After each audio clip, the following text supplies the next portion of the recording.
ഛത്തീസ്ഗഡിലെ മുൻകലിയിൽ സ്വാതന്ത്ര്യ ദിനാഘോഷ ചടങ്ങിനിടെ പറത്തിയ പ്രാവ് നിലത്ത് വീണു. സംഭവത്തിന്റെ വീഡിയോ പ്രചരിച്ചതിനെ തുടർന്ന് സ്വാതന്ത്ര്യ ദിനത്തിൽ പതാക ഉയർത്തിയതിനു ശേഷം മുഖ്യ അതിഥികൾ പ്രാവിനെ പറത്തുന്ന ചടങ്ങുണ്ടായിരുന്നു.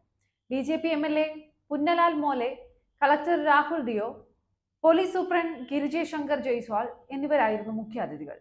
MLAയും കളക്ടറും പറത്തിയ പ്രാവുകൾ പറന്നുപോയെങ്കിലും പോലീസ് സൂപ്രണ്ടിന്റെ കയ്യിലുണ്ടായിരുന്ന പ്രാവ് നേരെ നിലത്തേക്കാണ് വീണത്.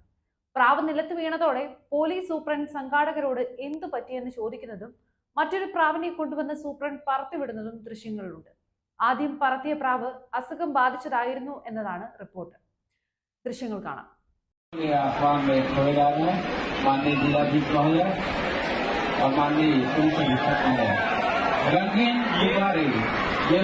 പ്രാവ് വീഴുന്നതിന്റെ വീഡിയോ പിന്നീട് സമൂഹ മാധ്യമങ്ങളിൽ തമാശയായി.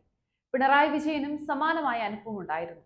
അടുത്തിടെ പുറത്തിറങ്ങിയ പഞ്ചായത്ത് എന്ന വെബ് സീരീസിൽ MLA പറത്തുന്ന പ്രാവ് താഴെ വീഴുന്ന കോമഡി രംഗവുമായി ചേർത്തായിരുന്നു പ്രചാരണം.